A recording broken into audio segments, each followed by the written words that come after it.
flip the page because I have to deliver that word to HOJ, amen. So I'm going to call you out to come and minister, amen, for 5 or 10 minutes. Delay. See, that's why the Bible says you got to be ready, huh? Delay and Joanne. I'm not going to put you on the spot, amen. But the word is for the church. And we say, dear church. Who is the church? We the church, huh? And believe me, God keep dealing with me with this. The church is falling away.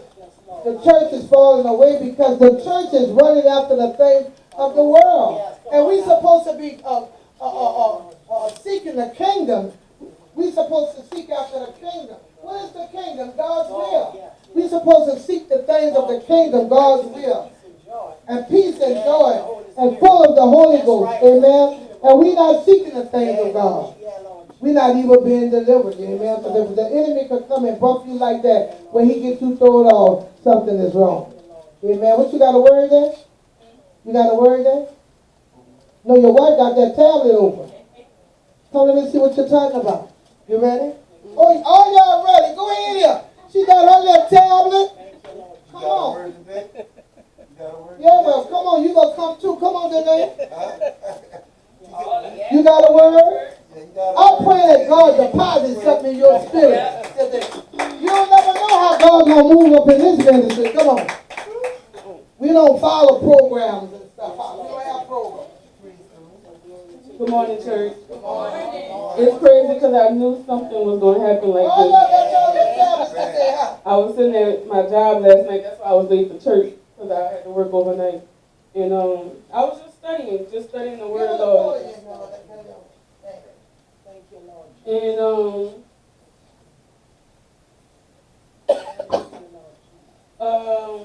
my topic would be the heart check. Uh-oh.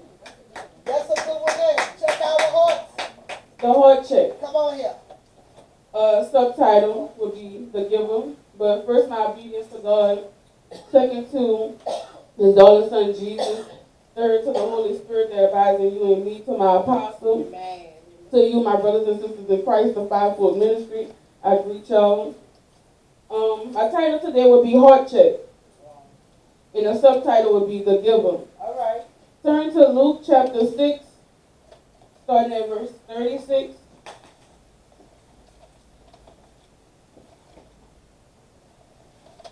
Luke chapter 6, starting at verse 36. Come on, take your time. When you have it, say amen. So my title is The Heart Check. Can you really say you have a good heart? Can you really say you have a good heart if you're not a giver? What is good? I'm asking y'all, what is good in y'all definition? Luke 6, verse 36. What is good? I heard Prophet James say love. What you say, Michaela? God. That's the answer. What is good? Because the scripture says there's none good but the Father. There's none good but the Father. So if you have a good heart, then you have the heart of God. Good is not to our perspective and what we view it as, but it's what God sees it as and what God is. So check your heart today. What is good? God. Amen. So can you say you have the heart of God if you're not a giver? Before y'all do a shift on me, I'm not talking about money. I'm talking about being a giver. Giving is more than money. That's right. It's a principle. That's right. Luke 6 and 36 says, do not judge others and you will not be judged. I'm coming from the New Living Translation. It says, do not judge others and you will not be judged. Do not condemn others or it will come back against you. Forgive others and you will be forgiven. Give and you will receive. Your gift will return to you in full, pressed down, shaken together to make room for more, running over and poured into your lap. The amount you give will determine the amount you get back. Now, he's not talking about money per se. He's talking about what you sow. Come on, yeah. It's not all, because money ain't nothing but a seed. And everything we do is just a seed. So he's talking about your time, how you spend your time, what you invest in, that's what you're going to get back. Come on, the service, your words, your actions, whatever you do in life, whatever you put into something, you're going to get it back. So you can't expect nothing if you don't put nothing in. That's right. So when you ask people who they say God is, love, God is a healer, God is my deliverer, He's my way maker, my promise keeper. And He is, rightfully so. He is that. He definitely is that. But what they forget is an important aspect of God is that He's a giver. He's so much of a giver that He gave His love. He gave His love to us. John 3:16. For God so loved the world that He gave. He is love. That's what He is. That's His name. But He's a giver. So how can you have the heart of God if you don't give? Stingy is not the Spirit of God. Being stingy, being grudgingly, doing things, serving God grudgingly, that's not the Spirit of God. When you feel forced or obligated to do something, it's not the Spirit of God. Because you shouldn't be obligated to do nothing if your heart is there. If you want to do it. If you have the heart of God, it's not hard to serve God. That's right. Say that again. So yes, God is love, but He's love because He gave love. He's a giver. And what it means to give, to freely transfer the possession of something to someone, to hand over, to provide, supply with. He showed us His love by giving. What He gave? His sons. That's the most important gift He gave, amen? But you can search from Genesis to Revelation and see that He gave much more than just His Son. He gave us a place to rule this earth, this world. He gave us dominion. He gave us power. He gave us authority. He gave us His Spirit. He gave us His anointing. Come on, He gave us callings on our life, gifting to you on the face of this earth. He gave us responsibility. He told us to be fruitful and multiply. Not talking about physical babies. He's talking about bring forth produce in this earth. Multiply what I have given to you. See, God is a giver because He gave to us so that we can give back into Him. So He gave us Himself. So when I was sitting down at my job, I'm just sitting down writing, and I was like, wow, God, wow, God. So God said, I love y'all so much, talking about man. He loved us so much that He gave us Himself. He freely transferred His deity, His godly nature, and gave His godly nature to us. So do you really have a good heart? Do you really have the heart of God? And I checked myself. I said, okay, Lord, you got me, you got me, you got me. He didn't just give us anything. He gave us everything. And everything that He gave us cannot be priced. You can't sell it because it's freely given. You can't exchange it for nothing because it's invaluable. It's priceless. Who can put a price on the love of God? Who can put a price on salvation? Who can put a price on being the righteousness of Christ? Amen. So I got several more pages, but I'm going to finish the last page. And I just thank God for being able to minister. And I was tired, but He ministered. So He told me, check your heart. Are you a giver? Not just money. Wow, come on.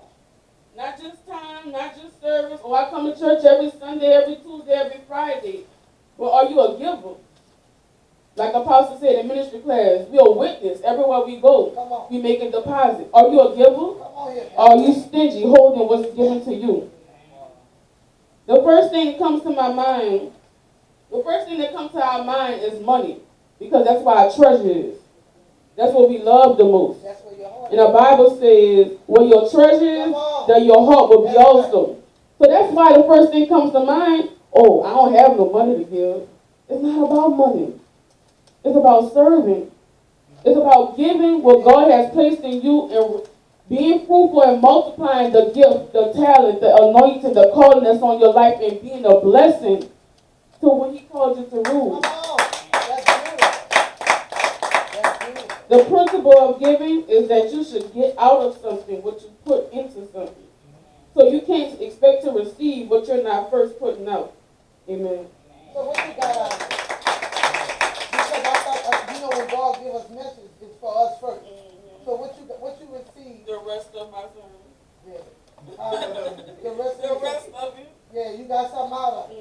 Because God's not going to make a deposit in you and don't explain to you why. And most of the time, God give us sermons, it starts with us at first.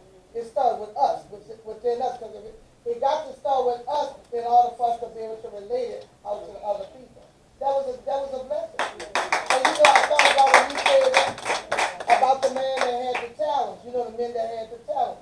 Look how the one of them, he was slothful and unprofitable. He didn't want to do nothing with his talent, but the other ones went. The other two, they went and they multiplied. And they was used, because they used their talent. They put their talent to work. But this unslowful, unprofitable servant, that's what God called him. God said, you slowful and you're unprofitable, because he had a carnal mind. Well, I'm going to just take my talent and I'm going to bury it and sit on it. I'm not going to use it. But God is not calling us to sit down in church. He's not calling us to bury our talent. God wants to use us on this earth to be an effective witness to other people. And we don't go forward. We don't tell people the goodness of the Lord, because we don't want people to know that we saved. So we hide. And because of that, God put him in hell, didn't he? He said, you're slothful and you're unprofitable. You took the talent that I gave you, and then you didn't multiply it. He buried it. And he said, because of that, this day, he cast it out of darkness. And we don't want God to do it there. Come on, Jawan, I'm going to have to govern you now. When I say amen, that means you stop. Come on, Jawan. Jawan could go. She could preach her. Oh, wait, hold on. He's looking at his phone. You got something? I always got something. Well, come on. See, I like that. I like that. Because, see, a preacher is supposed to be what? Always be ready. Preacher supposed to always be ready.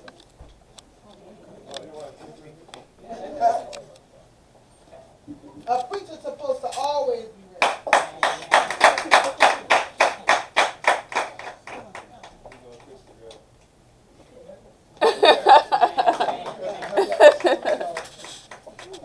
I enjoy what you said, and I like this.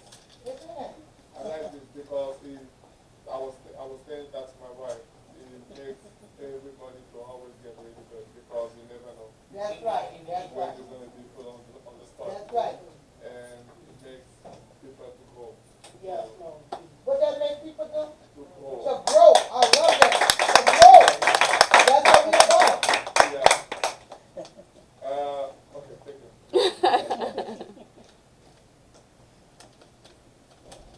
Amen?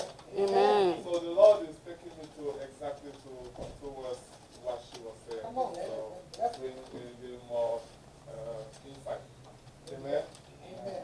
So this is something I've been dealing with in my own life. I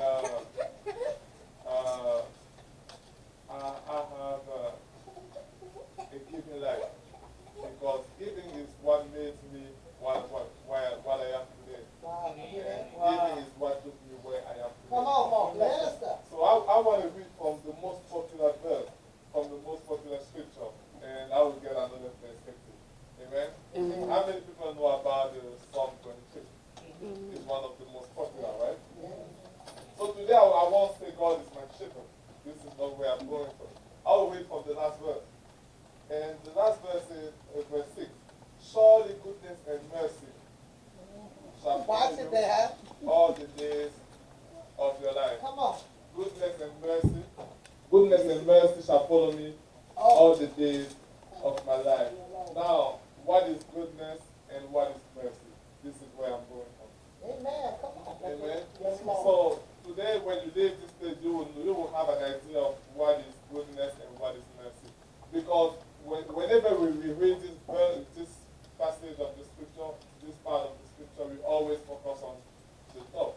God is my shepherd, and it's good. But this is what touched my heart when God gave me this revelation of goodness and mercy. Now, we give in offerings and tithes, right? Now, when the Bible talking about goodness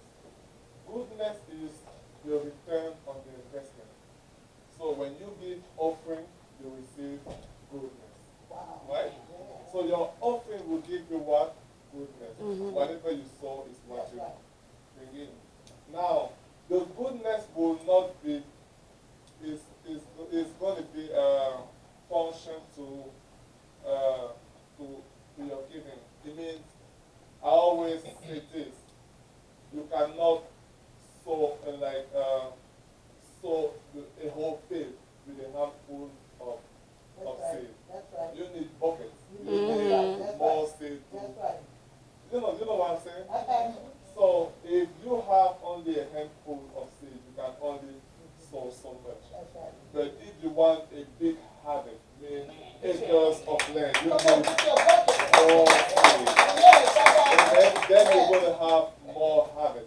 Yes. So for you to have more goodness, what do you need to have? More seed. Give That's it right. more.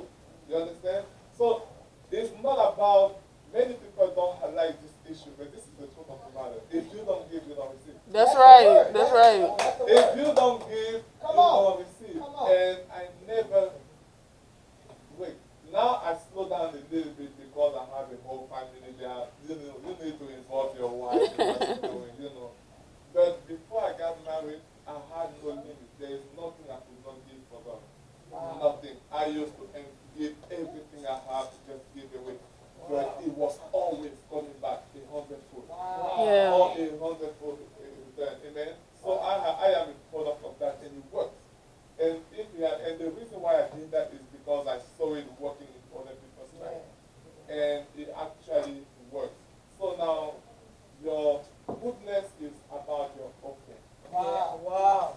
Now, what is mercy? Jesus. Your tithe will secure mercy. All Now, right. You hear that? I want to explain that. Your offering will give you goodness, and your tithe will secure mercy. Wow. Now you will have a good house, but the goodness of God will give you a big house, a great house, your dream house, right? Wow. But the mercy of God will protect Sustain. the house. Yeah. Wow. Yeah. Will sustain the Yes, house. yes. Amen. So goodness will give you a good job, Yes, yes. and mercy will sustain the Come job. on, yes. Yes. Yes. Goodness will give you a good job, and mercy will sustain the That's job. right. I love that. Amen. Amen. And the mercy will come from your tithe. Your tithe is your insurance. It's your insurance policy.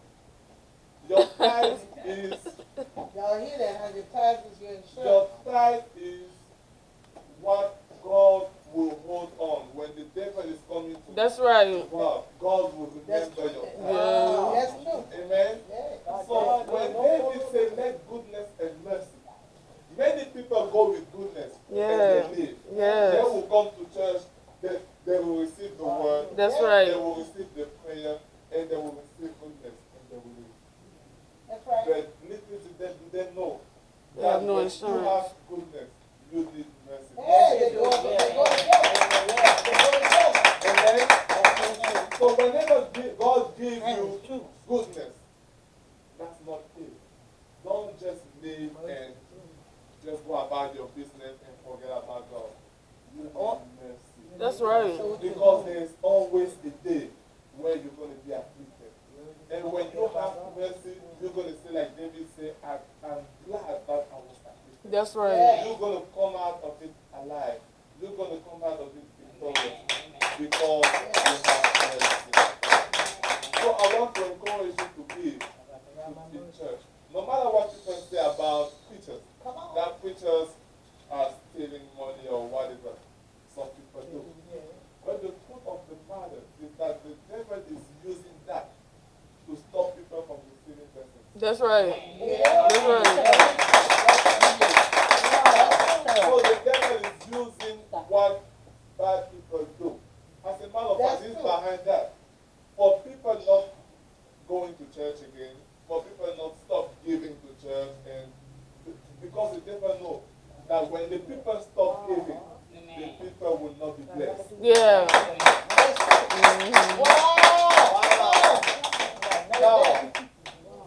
Now, somebody, if the preacher talk about it, they might say maybe you need the money. Now, I'm not the preacher. So I'm an outsider. I don't know how much is going in. I don't care how much is going in because they will not account to me. They will not give me anything. I don't even want anything, right? Right. But I'm telling you the truth. That's when right. you give your best and you will receive the best. Amen? Amen. And God will remember. God will remember your giving. Yes, He will. This has been my life, and I'm counting the blessing. Now, am I rich? No, I'm not rich. But I'm blessed. Bible says the blessing of the Lord makes a man rich. And no sorrow. And added no sorrow. Yeah. That's the word. So I don't need riches. I need blessing. Yes.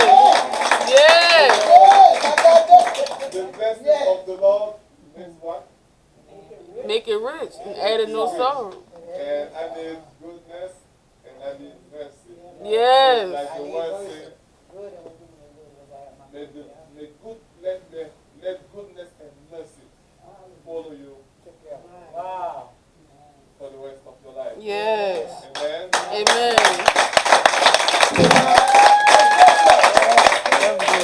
Guess what?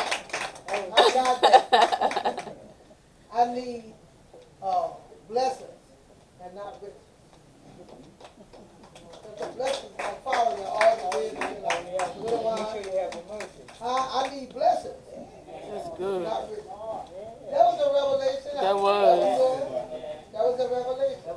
He said he's not a preacher, but he a preacher.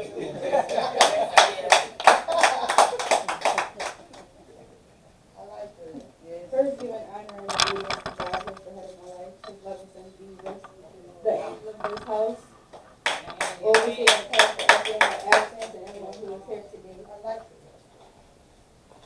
I will be coming from Romans chapter 14, starting at verse 2, and it reads, "For one believes that he may eat all things, another who is weak eat herbs.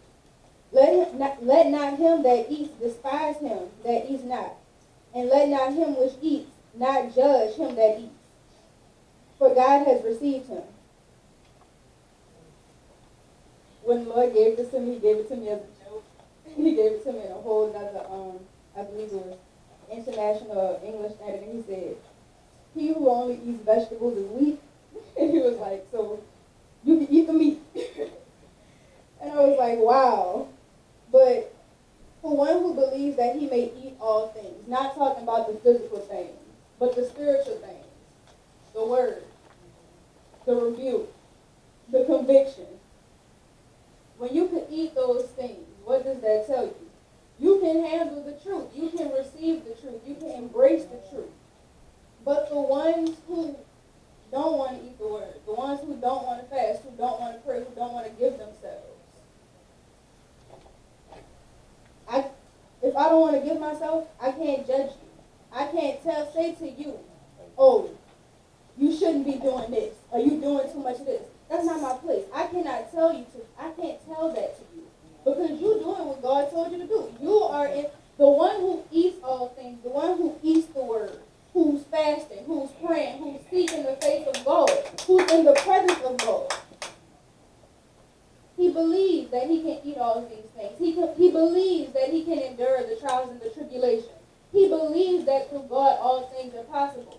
This is the type of person that God said, like Job, "Though you slay me, yet will I trust you," because I'm eating the word, because I'm fasting, because I'm praying. But I'm weak when I'm not fasting. Mm-hmm. I'm weak when I'm not praying. I'm weak when I'm not eating the word. And when we don't do the things that we're supposed to do, we find ourselves in a position where we judge everybody else. Mm-hmm. We find fault. We blame everybody. We have pity parties. We want to play blame games. But we don't blame ourselves. The one person we have to blame, we don't. We shift the blame on everybody else. I shouldn't despise you. I shouldn't be jealous of you because you're doing what God called you to do. I shouldn't be jealous of you because you're seeking God's face. But that's what a lot of us do. We get jealous, and then we start gossiping. We start sowing seeds of discord. We start saying these things about our brothers and our sisters that's not the TRUTH. So that we can have certain people look at them a certain way. So we can have people say, "Oh, it's not her, it's you." But is it really? The one person that sows the seed of discord, the one person who acts on the seed of jealousy. That's right. Everything happens with the seed. The seed of jealousy, if you feed it, it grows. Like you said last Sunday, God's word starts with a seed. God's anointing starts with a seed. If I feed it, it grows. If I nourish it, it grows. If I water it, it grows. If I give it sunlight, it grows.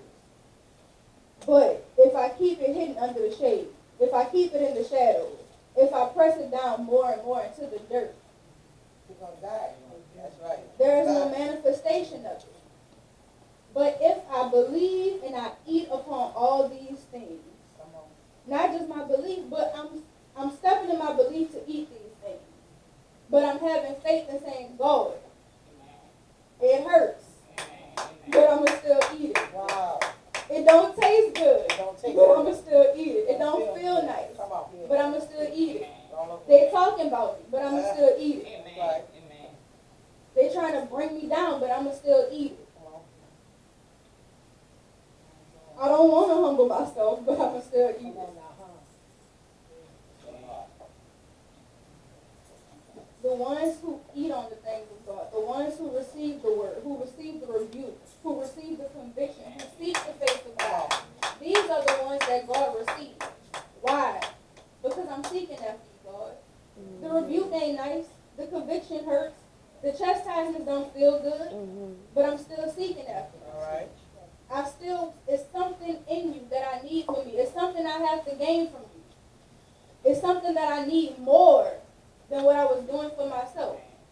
It's something that I need more in you. Whether the conviction comes, I still have to seek after you. When the trial pop up, when something roadblock try to hinder me, I still have to seek. I still have to push because it's something that you have for me that I need. It might not be good for me, but I need it. It might hurt me, but I need it. Come on. It's something in God that I need. Come on. I can't despise. I can't get jealous of somebody else. What they need, I may not need. What God has for them, that's not for me. All right. What God has for me is just for me. What God has for you is for you. It's like what we talked about before with the 10 virgins. Your lamp ain't my lamp. Your oil ain't made for my lamp, and my oil is not made for your lamp. I'm not qualified to carry your lamp. I'm not qualified and equipped to work with your oil. That's your own. The type of fire that God trying to light in my lamp is a different fire that He's trying to light up in yours. All right, I know that's right. So I'm not qualified to work that fire. Come on. That fire might burn You me. ain't on that level yet. Come on here. Not. Yeah. So when on you that qualified to handle that fire to keep it from burning up, I burn myself trying to work with your lamp. I burn myself trying to work on your level. Yes, Your level is not for me. you ain't on my level. It's not for me, and that's what we get caught up at. Because we want to be On where somebody we else not level. at. It's either we want to be below where we're supposed to be, or we want to be higher. Oh, no, we don't want to be below. We want to be up here. Nobody wants to humble. Wow. So I can't sit here and say, you doing too much. But whether you're doing more than me or not, you're doing just enough. You're doing what God told you to do. Yeah, what God told you. You're doing what He called you to do. Like Pastor Dene said, your call is different from mine. What God told you to do is different than what He told me to do. The vision He placed in me is different from what the vision is He placed in you. My purpose is different. My plan is different. But nevertheless, we serve the same God. We all come together in unity. So I can't sit here and say, I'm going to judge you. He without sin cast the first stone. If it's not a righteous judgment, we cannot judge. We have no place to judge. We not ready. We not where we supposed to be at, like we say we are, like we claim we are. We not. But because we want to put on a mask, like Apostle said, because we want people to see us as something that we're not, we feel we qualified to judge. Amen. Amen. Amen. See, you never know. That's how we do. The Bible says always be ready.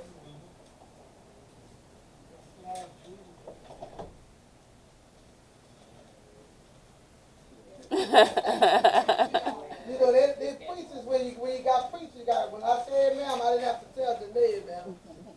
But if you go too far, I'm going to say amen. It's too heavy. But You ain't going to be able to flow. Put this down. Come put this down so she can be free in the spirit.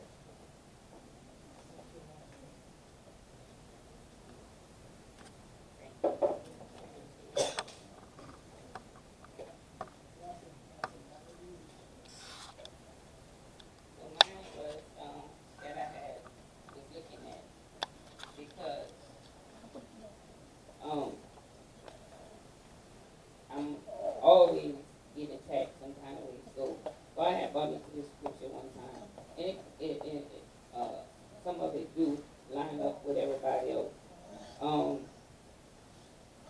So mine is from Deuteronomy chapter 7, verse 6 through 8.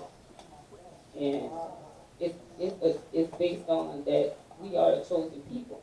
And rounding up what everybody said, the reason why some people heart not right because they really don't know who they are. They confused about themselves, and their heart get tainted with trying to be more or trying to be more than other people, and then the jealousy set in, and then their heart get tainted.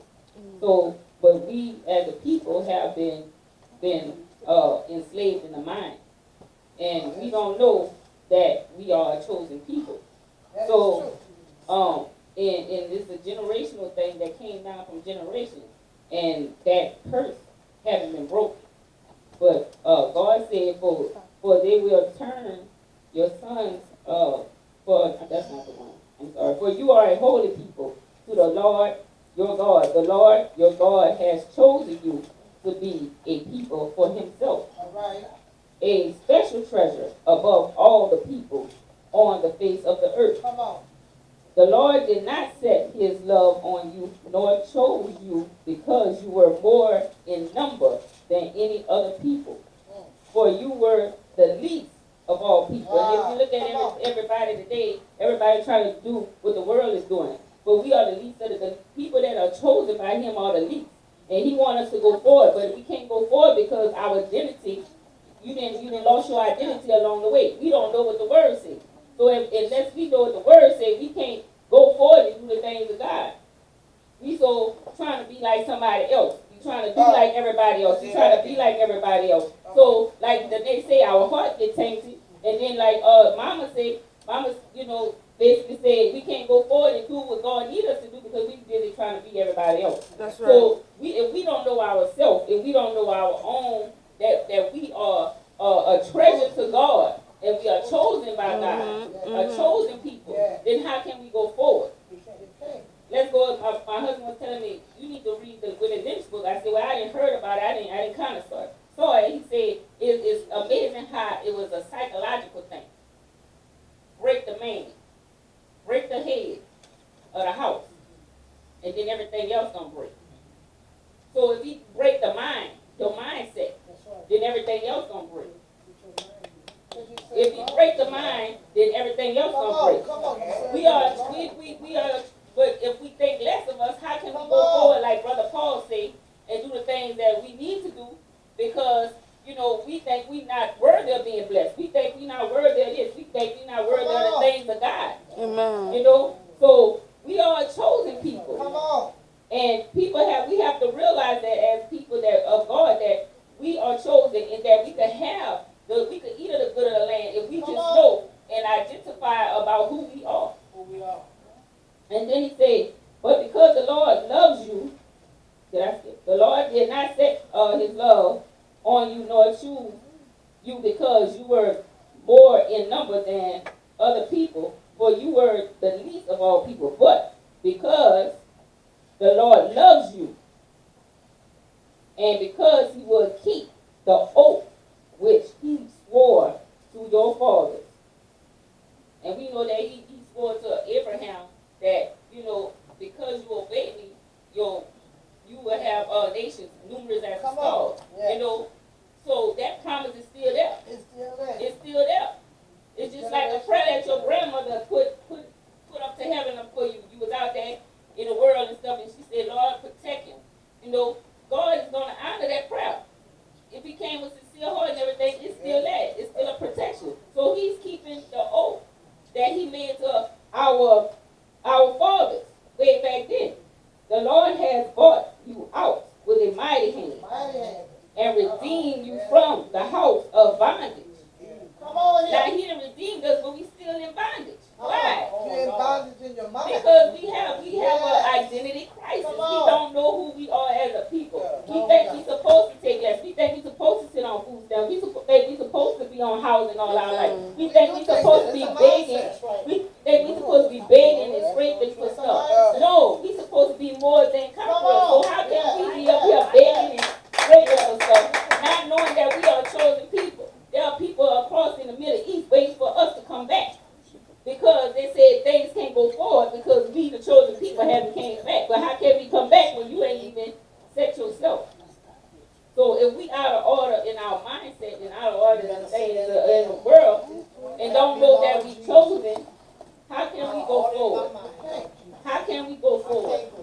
How can we know that we are more than? How can we know that God has chosen us to be at a level, at whatever level he chooses us to be at, and at whatever level we scraping to get at? Because we have to do that. We got to make the effort and put forth the effort to go forward in the things of God. We just can't say, well, God gave me this gift and just sit on it, like I said earlier. We got to keep on nurturing it and going forward and going to different levels in the gift. But we don't know who we are. As Juanita said, we want to be other people. But we are chosen people, and we got to be on the level that he put us on.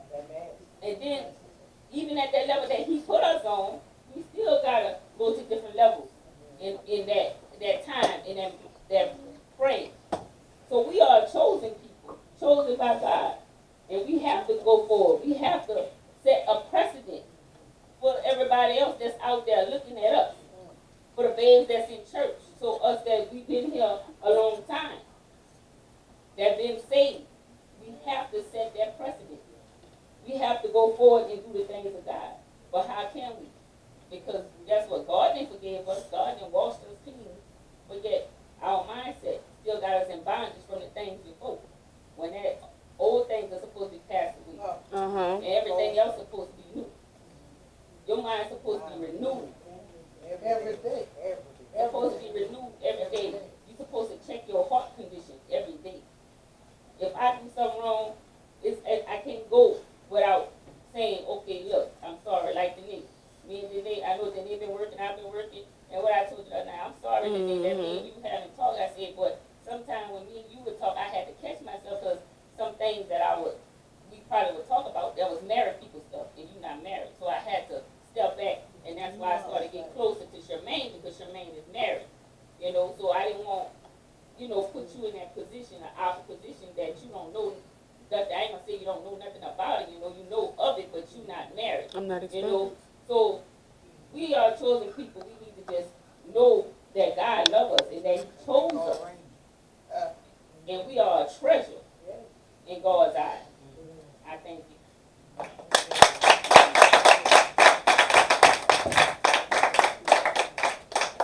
Those three, amen, four, amen, that the Lord service was totally different today because God gave me a word for House of Judah, and half of House of Judah did a no-show.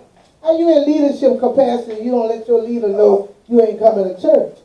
See, people have a problem with me because I follow protocol. I follow order. That's why I'm blessed. I follow order. It's a protocol that we go by when we are leaders, amen. And God gave me a word for this house, amen. So a lot of people don't want to hear the truth, amen. So when they don't want to hear the truth, they go other places. But I found this house to be a truth. If you walk in contrary to the word of God in this house, and you go somewhere else, the truth gonna follow you wherever you go. Come on, the Bible says you should know the truth. Hallelujah, the truth gonna do what? You know, when I was listening to all y'all, and I liked the most of what he said in Danae, come on here, about goodness and mercy. Come on here. You know, and I'm not trying to be rich, I'm trying to be blessed. Amen. Because the Bible says if I be willing and obedient, obey God, I'll eat the good of the land. So I ain't got to do nothing hard to be blessed. All I got to do is obey God's word and follow goodness and mercy. Come on, because goodness and mercy going to follow me what? All the days of my life. Come on here. And we do what God say do. I was blessed by that. I really was blessed by that. You know, the principle of being blessed and people don't know. I can't talk about no other church because I don't go nowhere else. I'm talking about this house. They think they give it to the preacher. Baby, you're not giving to me. The preacher got to give too. The principle of God blessing your life, we will always think money. Come on here. But money is not everything, but money do answer everything. That's right. But the way of giving, God's way is a principle. That's God's way. It's a principle. And it ain't got nothing to do with money all the time. Come on here. I'm blessed having health and strength, and I'm 64. I'm blessed getting up. Come on here. I'm blessed with my mind being closed. Come on here. All the hell and stuff I done went through, my mind shouldn't have been here. That's blessing. But we look at blessings as things.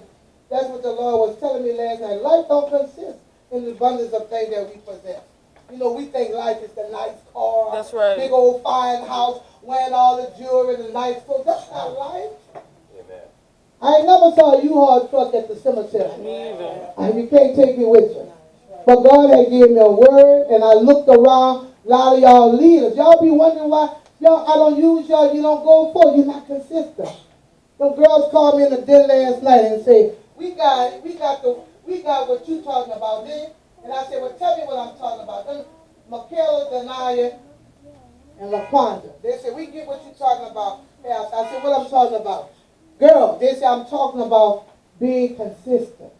When God done call you to a ministry, you got to be faithful. You got to be consistent.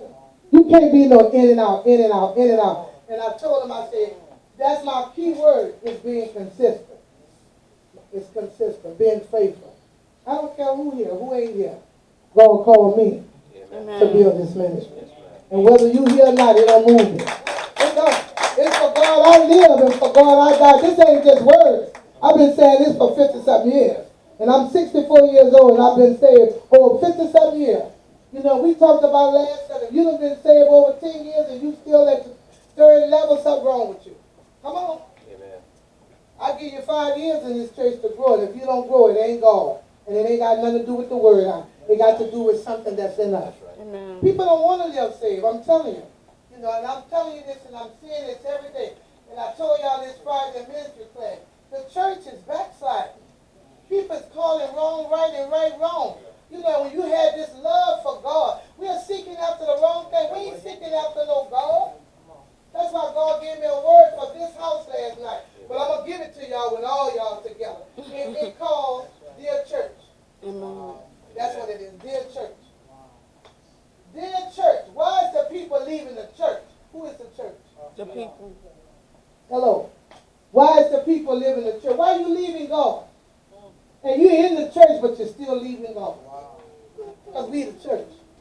See, we think this is the church. This is a building where we come and worship the Lord. But the church is inside of us. And when God gave me the word last night, he said, Judah missing. You blessed me by coming here. Amen. You blessed me. This man is not even a part of our ministry, but he recognized what's on my life. And always telling Miss Linda something to encourage me, to keep me going. It's not easy being a woman preacher, I keep telling you. If I was a man, y'all wouldn't give me a hard time. Come on here, you know what I'm saying? Because, quote, they got that curl of mind. You know, you got the wrong capacity and wrong thinking. You know, so it's a struggle with a woman. But if my overseer come tell him something here, come on. But God will use the woman just like they use the man. That's right. That's right. That's right. And a lot of us, we don't receive the blessings of God because we deal in them soulish areas. Until you die to yourself, you can't receive the things of God. And my spirit is so overwhelmed with him, and my spirit is so overwhelmed with you, that outsiders can see what you can see, that you can't see. You know, you outside looking in, and you can recognize what's in the house. But in the house don't recognize what's in the house. Come on.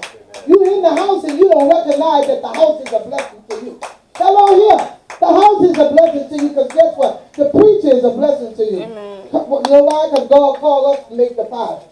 Come on here. God called us to make deposits. Hello here. And we are a blessing to the kingdom of God. I was blessed today. The word going to go forward to God. You bless me. You bless me. He said, I don't know about what's in this house. You know, I don't know how you give it in this house. But see, when you talk about money, people that don't have money get thrown off. Mm-hmm. That's why they're never going to have money. Because they got the wrong concept. You say, I don't know what's going on in this house. I don't know what. But he was letting you know the way to be blessed in this house is giving. You want to come out of something? This is true, baby. Tell them now. If you in a mess and your back is against the wall, hello here, and all I got is $20, baby, you better sow it. Get it. Give it. Brother, I'm telling you, I gave my way out of a situation. When my children didn't have shoes, I told y'all that. Oh, come on here. I said, I'm going to give. And I'm going to give blind obedience. When you give, God will bless you. What you holding on for it for? Everything belongs to God. The Bible said the silver and the gold belongs to God, and the cattle is on 1,000 hills. Everything belongs to God. So what you holding on to it for? Come on and give the Lord a hand clap. Give the Lord a hand clap. Give the Lord. Don't let this be your last time. It's like, they say despise not small beginning, but I don't look at us as small. I'm the majority. Because you can have a big old church and don't have the Spirit of God in it. Come on here. You count numbers, but you better make sure that God's presence is in the midst. Come on here. That's where it counts, the presence of God. And the presence of God dwells in this place. Yes, he does. It dwells in this place. I want the man of God to come say something because he always praying for me. Always have something encouraging to say, about the ministry. And he was part of this is, really sitting down in here, this is the second time he had to leave. Amen. And if he can see what you can't see, maybe we got to take off them bad eyeglasses. I heard you too. You say, wow, I like this. Because it trains them how to be ready. Sometimes I come to church, I say, I ain't going to preach today, I'm going to just call you. And you'll say, oh, Pastor, I didn't study. I don't know what to say. Well, you're supposed to always be ready. Amen. Come on, man. Let's give the Lord a hand clap, please. Hallelujah. Truly, it's a blessing to stand before God's people. It is. I don't know everybody here, but I got acquainted with two of the ladies here at this church. My name is Wayne Ford. Get my head down. I'm a musician. I sing and play a drum. And I'm leaving church right now. The church service was over, but I had promised the sister that I'll stop by. Now, whether y'all know it or not, I fell in love with y'all pastor because she's the truth. Y'all might say to yourself, well, how do you know that? Because I don't know the lady. But see, through the Spirit, God show you things. Now, before I sit down, I want y'all to know why I decided to come and spend the evening with y'all. Two of the ladies here, I spent a lot of time with them. And I was going through hard times, y'all. And these two ladies ministered to me until I cried. And they really, really love God. The sister right here, I go to her house all the time. Yeah, I go to her house all the time. That's right. You're not no stranger. You understand? Let me show you something else. Sister Linda, day and night. Amen. Day and night. I sit and talk to the lady and we cry. I go to sleep and laugh at me. Amen. But I wanted y'all to know that them two ladies are truly praying for the ministry and God will flood this place. Amen. God is going to flood this place. It might look small. Y'all might have difficulties amongst each other. But that's natural. That's natural. The whole thing going to happen. You got to love God. When you love God, God going to show you how to love a people. That's right. See, You hear that? being here in this ministry, this is home. Y'all might have a home. You might have loved ones you left at home. This is it. This is where the line's Come on, that's right. That's right. Until you line up with this here, Say what? things going to be kind of rough for you. You have to, this is home. This is where it started at. And God showed me this on my knees. This is where it started at. Until you love this here. Come on. And give all in all to your pastor, God going to open up the avenue. Your heart desire, see the things you want. Come on. The thing that you know you need, God going to give it to you. But you got to start right here. You can't be ashamed. You can't be saying, well, I'm going to pray, I don't feel like this don't look right. You can't do that. That's right. That's the kind of God we serve. Because That's right. it's God that caused us to get up this morning. Come on. We have aches and pains right now. People don't know what's going on with each other sitting in there. That's right. But God made a way for you to come anyway. That's right. You press your way anyway. So if you come to the house of God, come expecting. Don't just come here mechanically. Wow. Don't just come here because that's the thing to do. That's right. That's right. Everything in our life is perfect in Christ. Come on. Come on. It's perfect. Yeah. And before I sit down, I just want y'all to know, don't miss your blessing. God called y'all pastor. And God is just to bless everything she's been doing. Wow. She has a son named Ricky. God will bring him out. Oh! Whatever it is, that trouble, I want y'all to know. But God showed me, it don't be the devil all the time. Stop saying that. A lot of times it be the decision we make. That's right. That's right. That's Satan right. don't have no dominion over us. A lot of times we give our will up to our situation. See, whatever going on, we become that. And that's not who we are. You better talk. No matter what's going on, say, Lord, I give it to you, and you got to leave it alone. Let him use it. Amen. I'm going to take my seat, and I thank God for the time I can because I have another place to go. But I will come again. But y'all have a true and a powerful church here. It looks small. It don't look like nothing happening there. These are the numbers that God uses. Talk. Amen. That's right. Yeah, That's right.